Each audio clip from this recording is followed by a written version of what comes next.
write you guys as the 2022 NFL Draft is fastly approaching.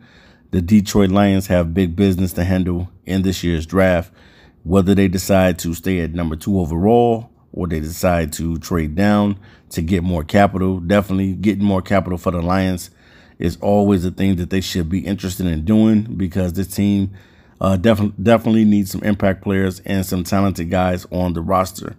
Now, do we know ultimately what the Detroit Lions are going to do? No, we don't. There's been a lot of speculation talk from YouTubers as well as the media on what the Lions are going to do with the number 2 pick overall. Would they grab a guy like Kyle Hamilton, the safety? Will they grab a Malik Willis?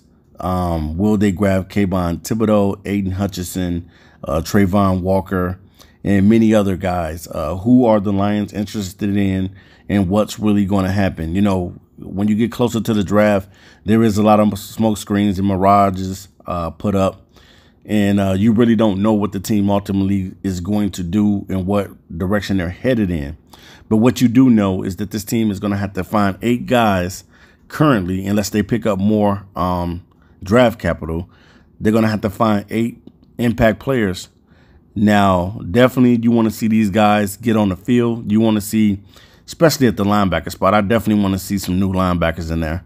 I want to see some guys get in there and be able to mix it up with the other linebackers that we have, with Alex Anzalone and Jared Davis, Chris Board, Derek Barnes. I want to see a couple linebackers get drafted to this team, because I feel like we can get better at that position. You know, it's a position that we've been neglecting for a while. And I definitely know that also the Lions definitely can add a safety to the room. Now, they did pick up Deshaun Elliott from the Baltimore Ravens, but truth be told, the guy has been injured a lot. So you're going to have to monitor the situation, whether or not he's going to be able to stay healthy for a full entire year. So I definitely think that the Lions will add a safety to the room as well. Whether they decide to double up on a position is going to be on the Lions. Whatever the Lions decide to do and whatever decisions they make, we as the fans have to roll with it. You know, some of it we may like and some of it we may not like. But what we know is they need to get impact players. You know, I don't care what position they're drafting. They need to find impact players. They need to find an edge. They need to find a linebacker that's going to come in here and compete. They need to find a safety that eventually can be the future and be a stud. They need to find, you know, to me, they also need a backup quarterback. But whether or not they decide to do it this season or just wait next year is going to be totally on the Lions. You know, there's a couple quarterbacks that they possibly could take and groom, but we know that the Lions organization has not been known for grooming quarterbacks. And I don't know if the Detroit Lions are scared to groom a quarterback, or it's just in the franchise history that they just do not do well with grooming quarterbacks. But definitely, man, they need a quarterback on this team. You know, when you think about Tim Boyle and David Blah, you don't have much. You're talking about 2 guys that are a combined record of 0-8. You know, they've had an opportunity to start when Jared Goff was out, or an opportunity to play, and they did not make the best of it. Most guys, when they get an opportunity to play, they make the best of it, and they make the most out of it, and they try to go out there and win a job possibly. But these 2 guys, they're not going to compete with Jared Goff. Jared Goff is going to be handed the keys, and he is going to be the man. Now, I know that Jared Goff is going to be owed a lot of money, and rightfully so. You know, he was balling when he was with the Rams. He was able to get that team to a championship, but he did not win the big one. And at least I can say he did do that. And I don't want to take any credit away from him for being able to do that when he was with the Rams. But this is a whole different situation now. You're with Detroit. Detroit has never been known for winning. And now you come to a culture where it's changing, and where two guys right now, currently, Brad Holmes and Dan Campbell, is trying to change this culture. Now, the cure-all to everything is winning. When you start winning football games in Detroit, Detroit is going to start to attract players to come and play here.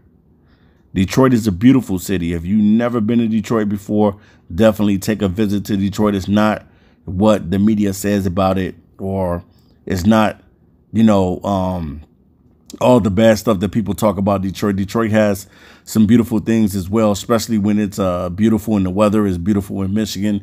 You get an opportunity to see the beautiful downtown Detroit and how they are rebuilding and restructuring Detroit down there. So pretty much that's probably why they wanted to bring the Super Bowl to Detroit, because Detroit is starting to get a total makeover, and that's definitely what you want to see. But the real makeover is with the Detroit Lions.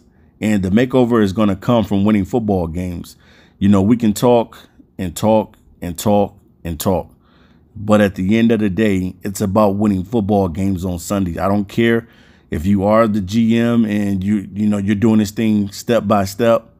Look at a lot of these other teams, how they've been able to rebuild fast. You know, Green Bay ends up getting a new coach a few seasons ago, and the dude doesn't miss a beat. The Green Bay Packers are still winning. And then you got teams like the Cincinnati Bengals drafting right, drafting correctly. You know, all their guys productive. We don't have that in Detroit. And what I mean by that, guys, you know, when you look at Cincinnati Bengals and what they did last season and how they was able to draft Jamar Chase, and I know some people said that they should have probably took Penei Sewell. Rightfully so, they probably should have, but they went for the impact player. They went to go get the guy that's going to make an impact, and pretty much he had an impact. Jamar Chase was one of the best rookies, if not the best. Definitely had a heck of a season. And definitely, man, this team ended up going to the Super Bowl, ended up falling short. Somebody has to win and somebody has to lose. But at the same time, the Detroit Lions need to take from these other teams' blueprint and go and get those impact players that's going to help change the team.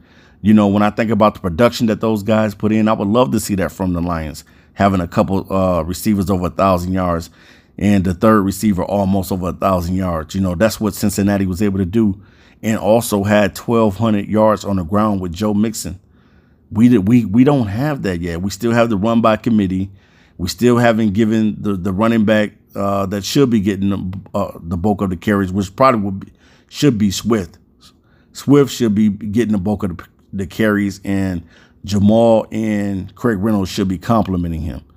But at the same time, you know, it's just so much things that the Detroit Lions need that you don't really know where to start at. So to me, the Lions need to get how they need to attack the draft is basically getting the best available players that's going to be able to help change this culture and help change this team, because the only how you change the culture is that you start winning football games on Sundays. Everything else is just talk. You have to start winning football games in Detroit. You're seeing it from other franchises being able to turn around.